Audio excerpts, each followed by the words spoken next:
All right, everybody, we have a great show tonight on my Poop Tip Tuesday. We'll talk about the best advice you need for gastroparesis. We'll talk about why you should be on an acid medication if you take a blood thinner. We'll talk about something I saw on TikTok, splinting, and does it help out with constipation? And we'll talk about some of the home remedies I recommend for heartburn. And we'll answer your questions live in today's Poop Tip Tuesday, guys. Let us go ahead and talk about poop. Hey guys, my name is Dr. Samir Islam. My passion is to give you tips and tricks to help out with your gut health. I grew up in a small town called Odessa, Texas. You may have known that from the movie Friday Night Lights or even the TV show. I did my undergrad at the University of Texas at Austin, go Longhorns, and I did my GI fellowship training at the Mayo Clinic. So guys, let's talk about poop. All right. So I hope you guys are having a great Tuesday. So yesterday was a crazy time in Lubbock. My goodness, we had a tornado in this town. Oh my gosh, if you're from this town, I hope you guys are doing safe. We sheltered because we didn't want to get caught up in that crazy wind, but I'm glad everything went okay. It was only a very bad thunderstorm. I am glad I did not have to experience a tornado because I do not want to experience that whatsoever. Heath, I think you're right. We got lucky as well. So I'm glad that you are doing great as well. So we are doing safe. Hope everyone else is doing safe as well. We have a great show today. I'm excited about today's video. As usual, I'm Dr. Islam, and yes, I am your poop guru. My passion is to give you guys tips and tricks to help out with your health. Every Tuesday, I do a live stream to answer your questions on Poop Tip Tuesday. Any questions you guys have for me, comment down below. I'd love to hear what you guys have to say. And I want to answer your questions live that you guys may have. A couple things I need from you guys. Number one, if you can smash that like button, like, share, and subscribe from whichever video stream you're watching this from. And let me know if you're watching this live or on the replay. I'd love to hear where my audience is coming from. Taz, it's good seeing you there, and Amy, it's good seeing you guys on the live stream. So we have a couple of great questions we're going to go into today. Hope you guys are doing well. The weather is better now today. And yeah, let's go and start. So first question, hey, Dr. Islam, I have gastroparesis. What is the best advice that I recommend for somebody who has gastroparesis? So let's talk about this condition. Gastroparesis is a condition in which you have delayed stomach emptying. And one of the more common reasons is diabetes. So when you have diabetes, especially bad diabetes, that affects your whole entire body. You can get neuropathy, eye problems, kidney problems. But in addition, diabetes can also affect your stomach. Comment down below if you know of somebody who has diabetes or somebody who has gastroparesis. Now, this can present in a lot of different symptoms. Nausea and vomiting is the most predominant symptom when it comes to delayed gastric emptying or gastroparesis. Now, we have a couple of options we can do for treatment. We have dietary things that actually do work for a couple of our patients. What we recommend for dietary options is small, frequent meals. So what I tell my patients is that don't have 3 big, large meals.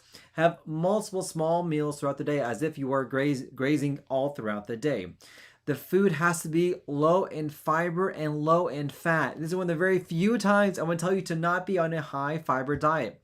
Fiber and fat will end up staying in your stomach longer for these patients to cause a lot of bloating, dissension, nausea, and vomiting. So you want to be on a low fat, low fiber diet. And by doing this particular diet, small frequent meals all throughout the day, low in fat, low in fiber, you can really help out with your gastroparesis or delayed gastric emptying. Now, we also have medical options that work very, very well when it comes to gastroparesis, and these include things like Reglan or erythromycin.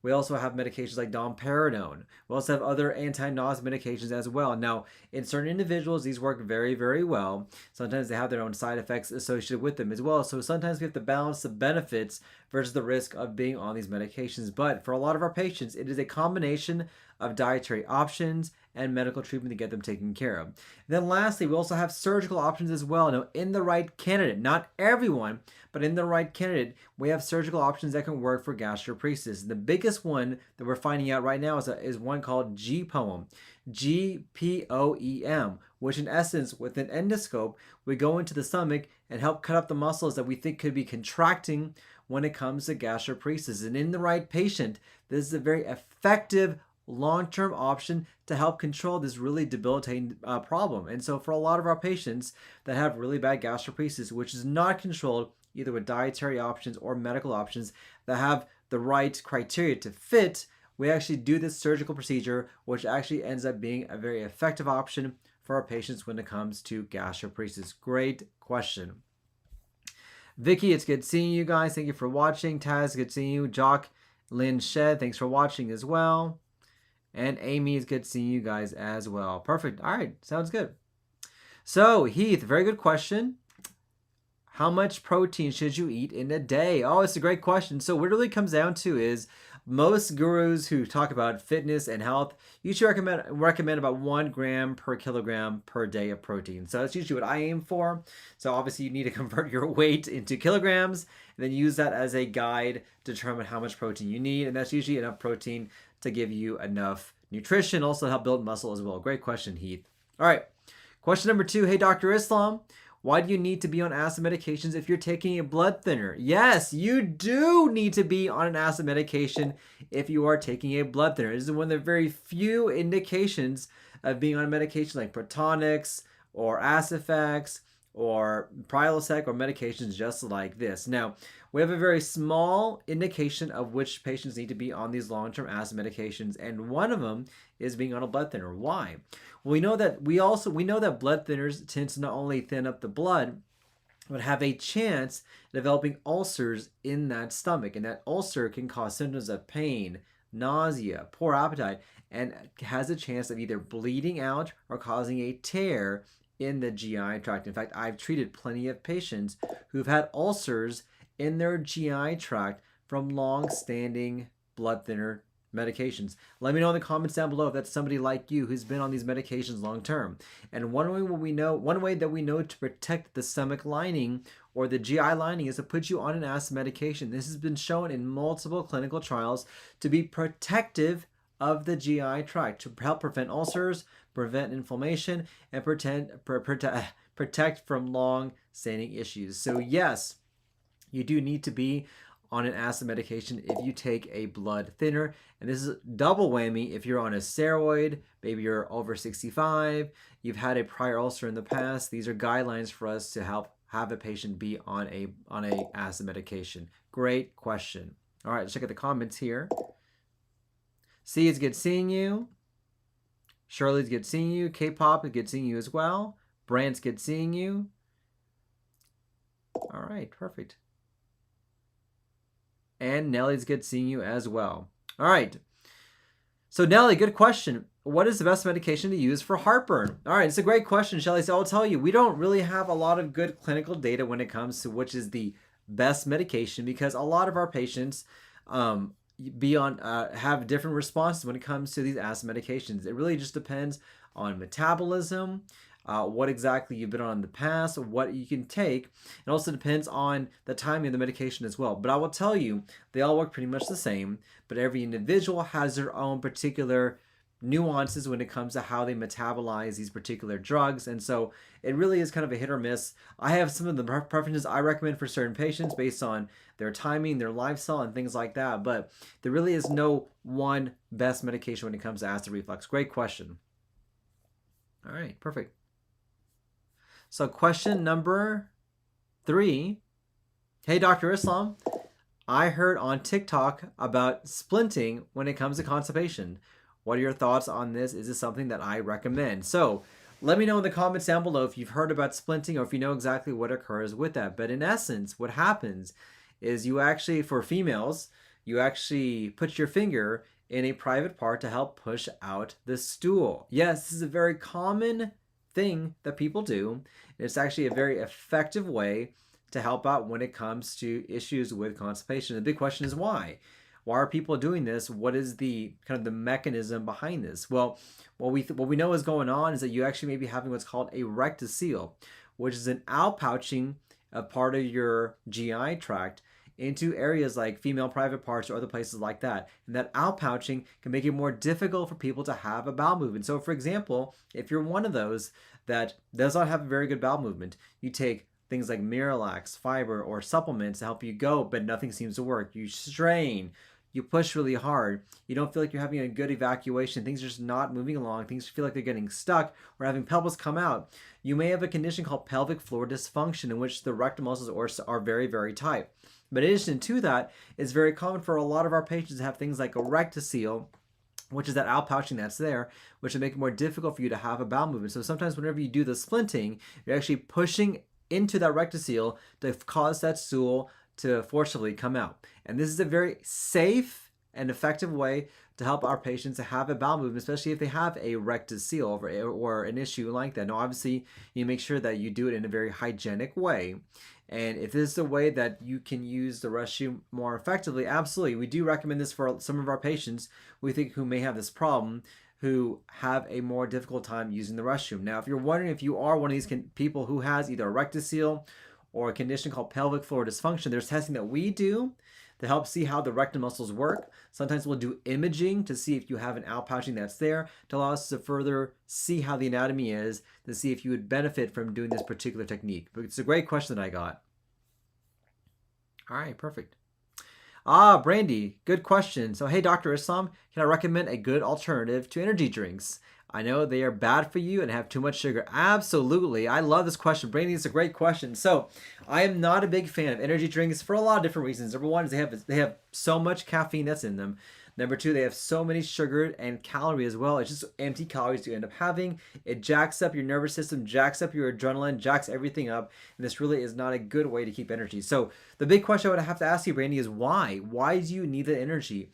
So we need to really get down to the root of what is going on as opposed to treating the symptom. Is it an issue with sleep? Are you not sleeping well? Are you not having good restful sleep? Well, we need to tackle that. Find out exactly what we need to help out with sleep. We need to establish a good sleep hygiene. We need to make sure that we're not on our phone at night. We need to make sure that we turn off our phone at a certain time. We need to make sure that we have a good relaxing way to wind down. Maybe you're having a lot of stress that's causing you to feel more tired than normal. We'll find ways to manage that stress, whether it's going for a walk, whether it's exercising, whether it's managing things like speaking to somebody or speaking to a specialist.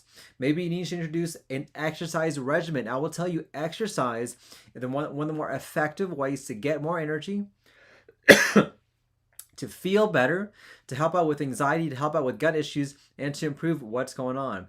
And maybe it's other things going on in your life that you need to help to eliminate that. Now, one of the best alternatives I recommend, honestly, is if it's not too late in the day, coffee works great. Now, I typically don't drink coffee after 10 o'clock in the morning because I know that if I drink coffee in the afternoon, that I will be kind of wired all throughout the day. I won't be able to sleep. But coffee is a very effective way to hopefully give you the energy that you need. I apologize for that. And allow you to have at least a more healthier alternative, especially black coffee. Now, black coffee has been shown in multiple clinical trials to be very effective for your gut. It's an antioxidant, help decrease inflammation, and it'll give you the energy that you need. So it's a great question, Brandy, that you asked today. Great question. B, it's good seeing you. Thank you for watching as well. Shirley, good question. Is Linzess good for IBS? So let me know in the comments down below if you are somebody who uses Linzess or a medication like this. So Linzess is a medication that we use for patients who have either chronic idiopathic constipation or irritable bowel syndrome constipation predominant. It is a very effective medication to do that. It does a couple of things. Number one, actually increase the amount of water going inside your GI tract to help you have more effective bowel habits, but also can help out with sometimes with the contraction of your gut as well. And for some individuals, it can actually help out with pain over some time. And yes, this is a medication that we do use for IBS-C, irritable bowel syndrome with constipation predominance. We also use it for another condition called chronic idiopathic constipation.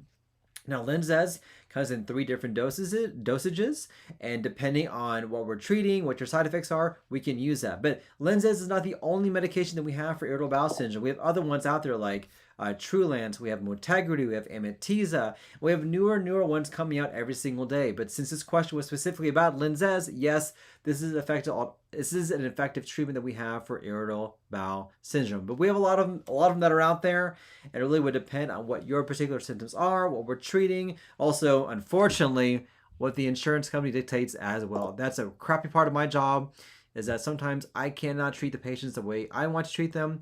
It's sometimes dictated by what your insurance company is telling me what to use. Great question. All right.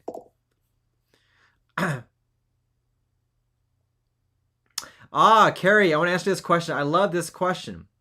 So, hey, Dr. Islam, your thoughts, opinions on mastic gum, zinc carnosine, L-glutamine and other supplements commonly mentioned for treatment of gastritis. Oh, this is great. Carrie, this is a great question. So you will see everywhere out there these supplements that are currently being used to help treat things like gastritis, IBS, gut issues, and things like that. So when it comes to supplements, I'm not a person that's going to be like, all right, don't take any supplements, because there is a role when it comes to supplements for sure, but that role is pretty small. The data behind supplements is very small, with a whole bunch of marketing behind that. So a lot of these people who give these supplements, they have a financial gain when it comes to giving you a supplement. They get some monetary benefit from that. Now, there is some evidence that L-glutamine, HMO, zinc, vitamin D can help with IBS, but in no way is this a substitute for treatment when it comes to gastritis, IBS issues, or gut issues. So we have to go down to the root cause of what is going on. Whether it's a change in your diet, we need to affect that. Whether it's a change in your gut microbiome, we need to address that. Whether it's stress, we need to get that taken care of. Is it alcohol that's causing a cause? Is it a heartburn that's causing your gastritis? We really need to get down to the root of this. Now, once we do that, then we can add in these supplements to hopefully help out. Sometimes I use aloe vera. Sometimes I'll use licorice. Sometimes I'll use slippery elm. It really just depends. Sometimes I'll use iberogast, which is a very effective treatment that we use for gastritis. But I want to get down to the root cause, because if you're still having the root cause of why you're having the gastritis, there's no amount of supplement that's going to fix that. There's not. And so we really need to get down to find out exactly what is going on, but also make sure that we can get that taken care of for you guys. Great question. All right. So mommy, unfortunately, we don't do any telemedicine visits, but I will tell you one thing you can do, mommy A, is you can subscribe to my weekly newsletter. Okay, I'm putting a plug for that. I'll put a link down below, but those weekly newsletters are our best way for you to get in contact with me. And also, it's also a way in which we can have an interaction. I will tell you, in the future, I'm thinking about doing a members only, maybe gut club. Let me know if there's something you're interested in. Comment down below. I want to see what the interest is in that. All right. Sophia, great question. Why is mucus yellow on the bowel movement sometimes? So, great question. A couple things I'll let you know. So, yellow stools is very normal. It's part of the normal spectrum of bowel habits. Sometimes we can have yellow stools. Maybe we ate something yellow. That's a reason why. It could be from bile as well. Whenever you had your gallbladder removed, that gallbladder is an organ to store bile. And that bile ends up being yellow, especially gets rushed through your GI tract. You'll end up having yellow stools. But sometimes that mucus can be a result of your colon shedding. Your colon sheds constantly, all the time. There's new and new cells that are there. And mucus typically is a very normal finding when it comes to bowel habits. And so I'm not too worried, A, if you have a yellow bowel movement, or B, if you have mucus in there as well, because that's part of the normal spectrum of what we have when it comes to bowel habits. Not a problem. Typically is okay. I'm not too worried about it. I don't want you to worry about that as well. Susie, good seeing you. Amy's good seeing you. Sarah's good seeing you as well. Sandra's good seeing you. Vicky's good seeing you. All right, guys. Thank you, guys. I am excited about this. So Vicky seems to think it's a good idea. Sandra likes it. Susie likes it. Amy likes it. Sarah likes it. Taz likes it. The Gut Club. All right. Well, hey, man, I'm here for you guys. And if you guys like this idea, I am all for that as well. We may do something for that. All right, next question I got. Hey, Dr. Islam, I've got GERD, but I want to try a more natural treatment to get my GERD taken care of. What are some home remedies I recommend? Well, great question. Everyone asks me this all the time, and I can tell you we have clinical evidence behind this. So I think that let me give you my recommendations of what you can do naturally to take care of your acid reflux. So number one, if you smoke, stop smoking. Yes, there's so much evidence that smoke is not good for your health, but in addition, smoke is terrible for acid reflux and gastritis. It causes more inflammation. It opens up that valve between the esophagus and stomach to cause more burning to occur. Stop smoking. Number two, having physical activity for at least 30 minutes will help decrease the amount of inflammation going on inside your gut. There's very good clinical evidence that physical activity will actually help out with acid reflux. So if this is something you want to incorporate, do it. You're going to feel better.